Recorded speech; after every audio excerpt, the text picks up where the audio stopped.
Hey Brandon, how's drawing on novice lighting going?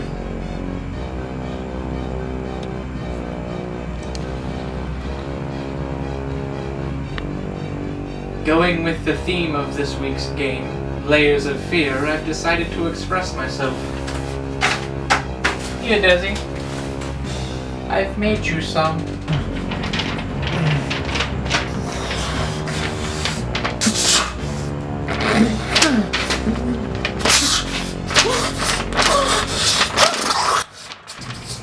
That's rude.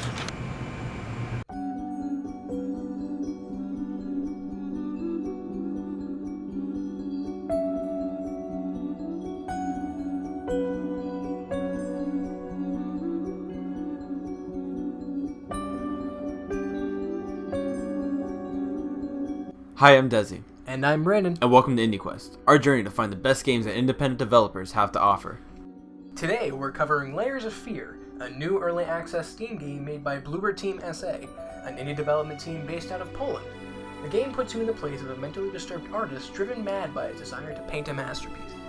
It's a psychological horror game that takes huge influence from other giants of the genre like Amnesia, The Dark Descent, and Silent Hills. That one game that totally got made. Konami. We just don't like money. You awaken in a strange home, completely vacated by its previous inhabitants. Their belongings are disheveled, and there are signs of a violent struggle. Other than that, you are simply left to wander this stranger's house, looking through newspaper clippings, and, It is revealed that this was once your home, and clearly something went horribly wrong.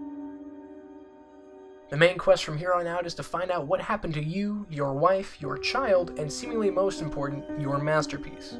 As you uncover these artifacts, you are pulled deeper and deeper into the rich atmosphere and intriguing story of the game. Every book, every article, every letter found provides just enough information that you learn a bit more about the world, but still hunger for more. It is an incredibly pleasant surprise that a game filled with so much spine-chilling terror can still inspire a strong sense of exploration in the player. You soon discover that after a terrible house fire, your spouse suffered irreparable burns and must remain bedridden pretty much permanently. The protagonist slips into alcoholism and remains secluded, neglecting both a crippled wife and newborn child. Your obsession with painting comes to a boiling point when you are driven to murder the woman you so resent and the child you had together, only to use her skin and blood as tools to which to paint. The only true way, in your mind, to achieve your masterwork. As these heinous acts come to light, the player becomes more and more despicable, and the horrors you endure at the hands of your tortured psyche become far more terrible than you can possibly imagine. Blech. The true strength of the game comes from its use of the unknown. The game is constantly changing its own rules, catching you off guard at every possible moment. The game will change the room you're in, remove doors, windows, and in some cases change the entire room completely. Look at this here. The room's upside down. Turn off the light, flick it back on, and the room's right side up again. Houses don't do that. Show me. Just go ahead, you find me that blueprint. I'll say no. That's not a real home. That's a spooky trick. You rascals. The game plays off of horror cliches. You think you know what's going to happen, but you never really do. That's the scariest thing. For the most part, nothing happens. There is no terror in the bang, only in the anticipation of it. Some guy named Cox said that. There you go. That's the whole game. The only real villain here is yourself, trying to get by these rooms that range from mundane to pants-shittingly scary. However, you are stalked by your dead wife. You know, the one you killed and used her skin to paint on. That wasn't such a good idea. Although she follows you around and makes you jump, and even though she breaks your neck just a little bit, you still don't die. You wake up like a broken neck is one of those things you can just walk off, you know what I'm saying? Overall, Layers of Fear not only accomplishes its goal of scaring you, it excels. It draws you into its carefully crafted environments and keeps you on the edge of your seat.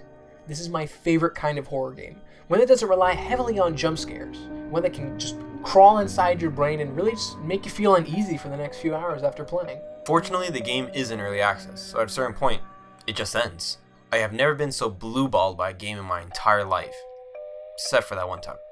The game appears to be about 3/4 done, with surprisingly few bugs for an early access title. Very few games can boast this level of polish at such an early stage, and some never can. The ending is left to be pondered until the full release of the game, expected sometime early 2016. Unless Konami gets their hands on it.